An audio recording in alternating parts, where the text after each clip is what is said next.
So James Gunn's new DC universe just started off with a bang with Creature Commandos. My name is Gavin, and I talk about movies, I talk about TV shows, I talk about anything and everything. I talk about wrestling on sometimes, I talk about anything that interests me, that interests you. So if you guys are new to this channel, please hit that like button, please hit that subscribe button. And let's get into Creature Commando. Bye!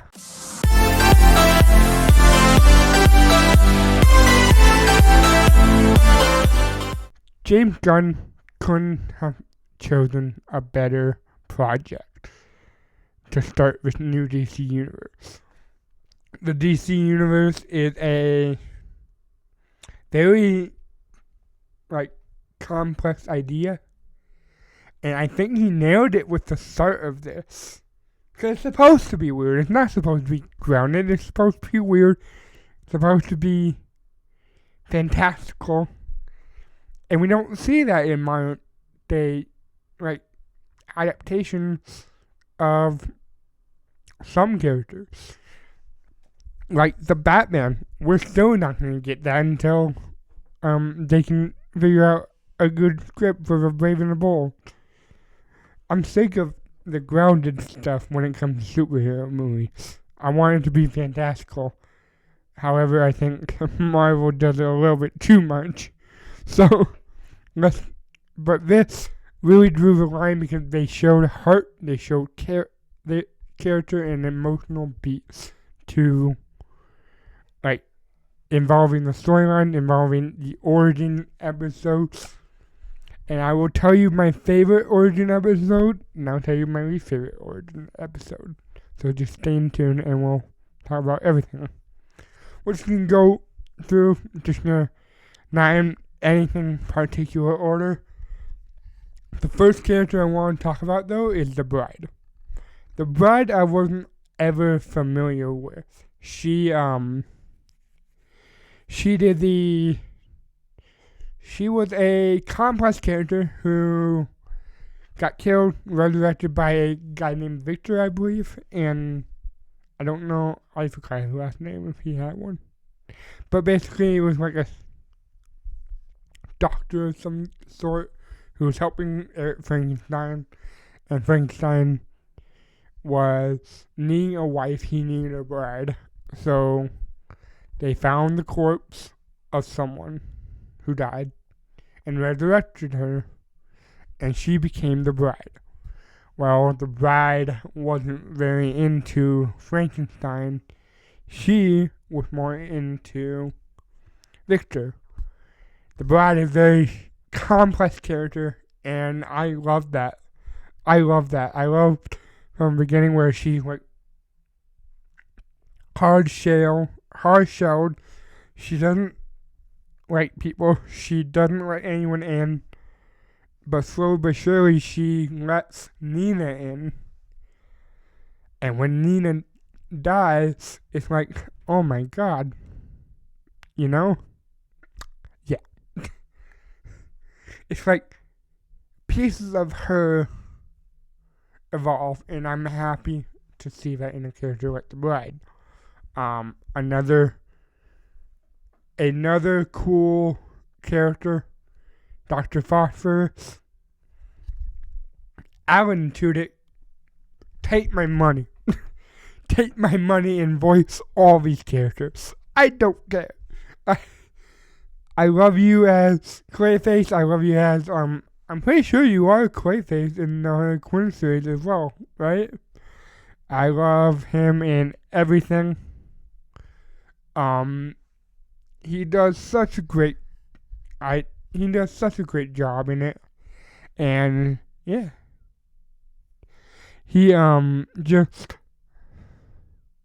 Alan Tudyk has something in his voice where he can change the tone and all that. Something that I think someone struggles with. When I'm gonna get to it eventually. I'm not saying that he does a bad job. I'm just saying Sean Gunn as Weasel and G.I. robot. Good choice. But I don't know. It's just I like him as Weasel and I like him as G.I. Robot. I don't know. I feel like there's something there that we could have just used his regular voice for something. And now he's gonna be Maxwell Lord. Like, I don't get that. But I guess time will tell if he does a good job at all these characters. But yeah, I guess time will tell, and I guess we will see if it's successful or not. But I think the first DCU project, for it being an animation, was a great choice, a great avenue. I think that using the animation style was attached to. I know he said that he didn't know he didn't know what it was gonna be. He said that that he wanted to do animation for so long because he was interested in it, but he couldn't, he didn't know what he was gonna use it for, but then he used it for Creature Commando, and yeah, it worked, and I'm happy about it. It really worked. Another thing we should talk about is Senior Rick Flag Senior, technically. Man, I'm glad we're gonna get more of him. I heard that the Joel Kidman is coming back in Peacemaker, and I'm guessing it's either gonna be how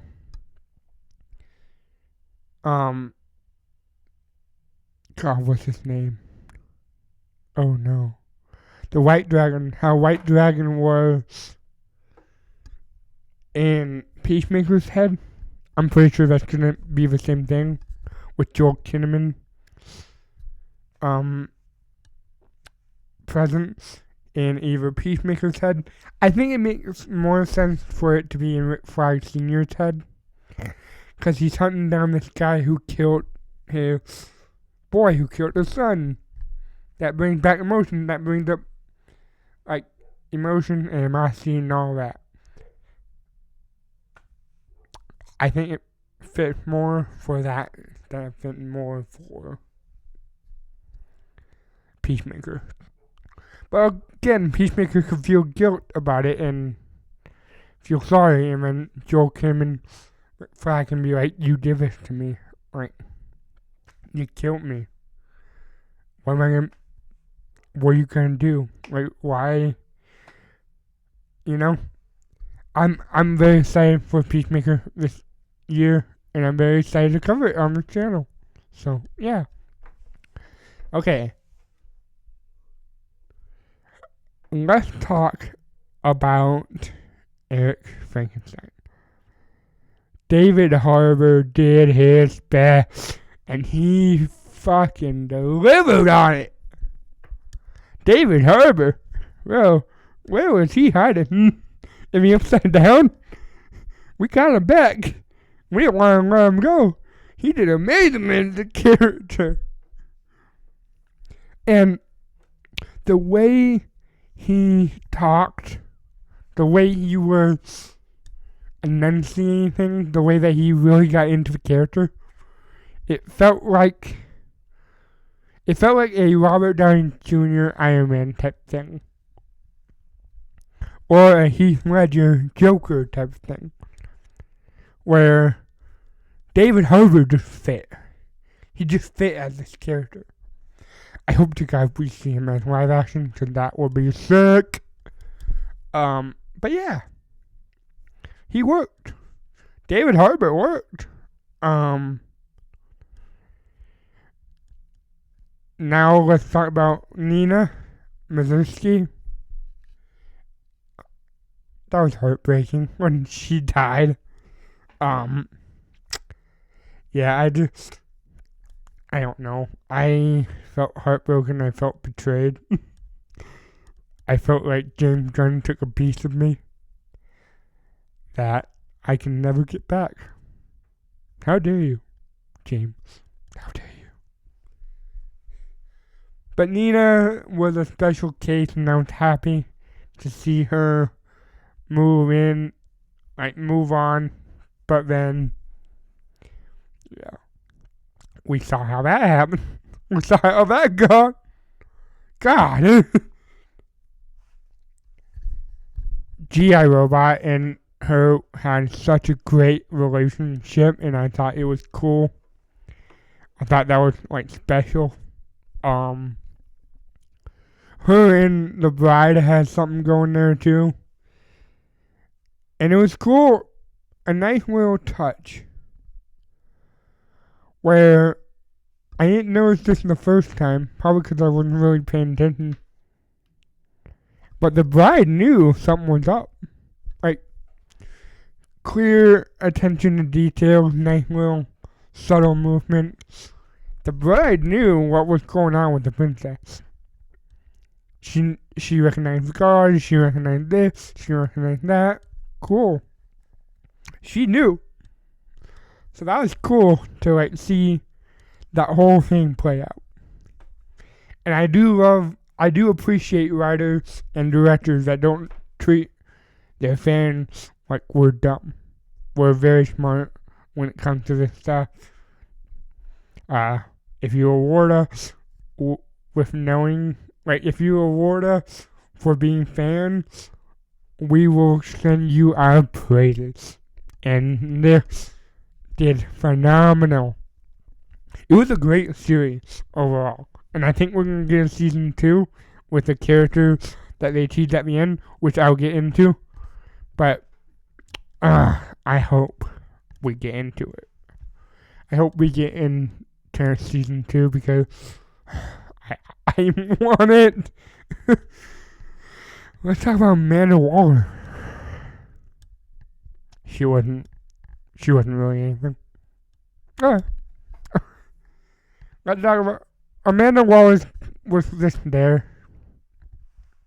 Yeah, she was moving the plot along, but she wasn't really. Do we know if she was she voiced by Viola Davis? Or did someone else voice her? Because it sounded like her, but it also didn't sound like her. So let me know in the comments. Did she, did they voice her, or do they have to replace her for this one?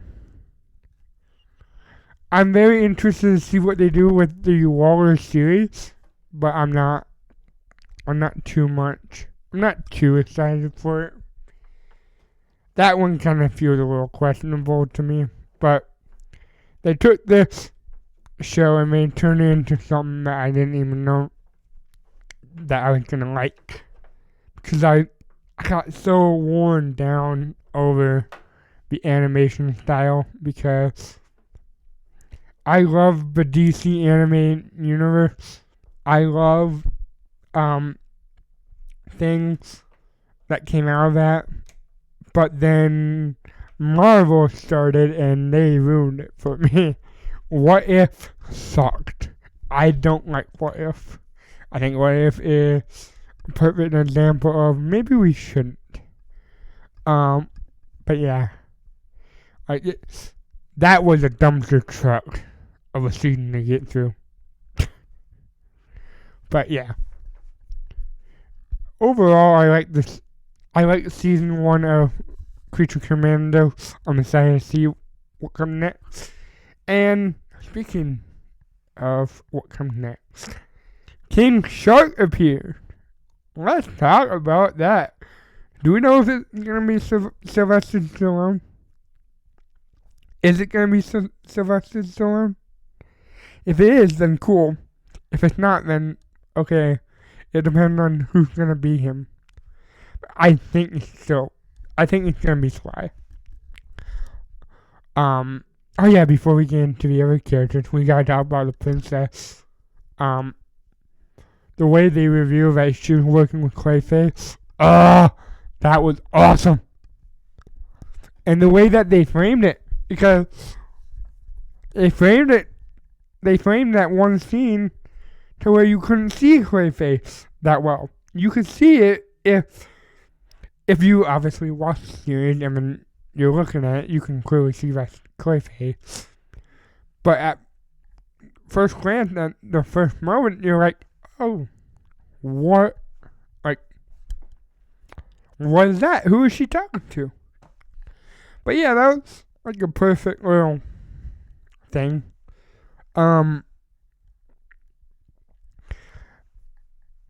We got to the end and G.I. Robot came back as a big buff robot. I thought that was awesome. I'm excited to see more of him. I'm not saying Sean Gunn does a bad job. I'm just saying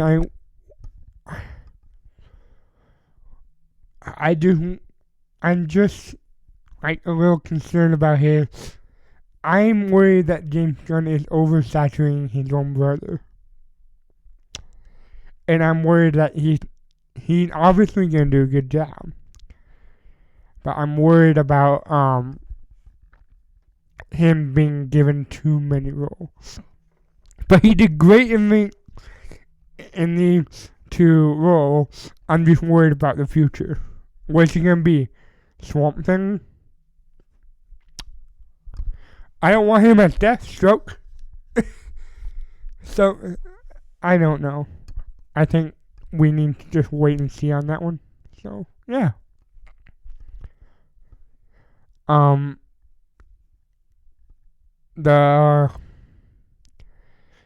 I'm confused. Is this She-Bat? Is she She-Bat? If she is, cool. If she's not, then who are you? It says Nosferatu. Is that what she's supposed to be?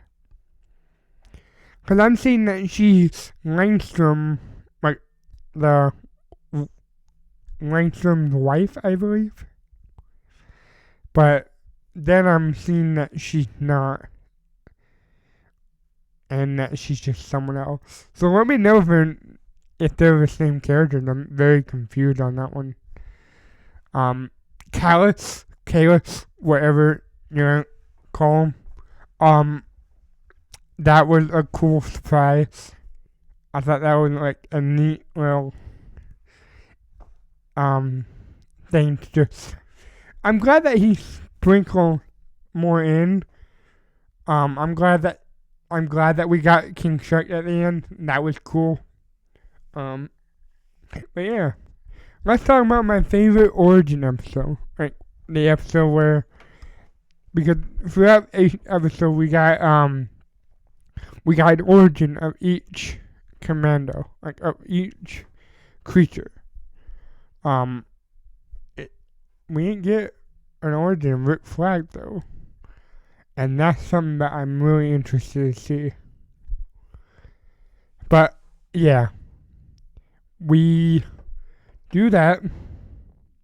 My favorite origin episode is the Weasel one. The Weasel one broke my heart.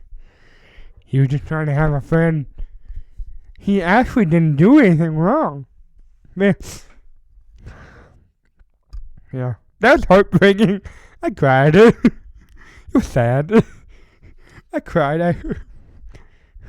I told my mom I loved her. I don't know.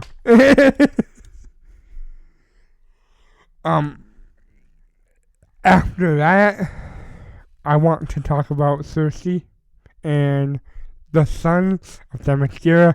Figure we'll get the positive stuff out first, and then the negative stuff right now. Why were they involved? They didn't need to be involved. I would have been fine without them. They did not need to be involved. Period. Why were they in there? I get it. It gave us like a cool visual of G.I. Robot murdering all of them. But like, the son of never scared. They kind of That's the one thing where I'm like, okay, it's just like a group of people calling them the sun. They're not actually the sun. Which it kind of speaks volumes about the world we're in now. The climate we're in now. Everyone's doing it, basically. Everyone except me. Thank God. But, yeah. I feel like Cersei was was a great character to be involved in this. However, I think that the son of Themyscira should have been actual son of Themyscira. That would have been better. But other than that, I think my least favorite episode was the first episode. After that, we were like, oh, whoa. The one that I didn't really care much about, like the origin episodes, I gotta be honest. Yeah, the gypsy was kind of like a hard thing to go through, but I didn't like Eric Frankenstein's origin episode. It was just not clicking for me. I know most other people will like it, but I didn't. I didn't like it much. However, I still gave it a pretty high score because I'm just going to say all these episodes were great. All of them were great. All of them were top tier. However, Eric Frankenstein's episode was like the least favorite out of all the origin episodes. Least favorite of all of the episodes is the first one. But yeah, I thought it was heartbreaking with Dr. Phosphorus. That was hard to watch. Like, God. Alan Tudyk, man.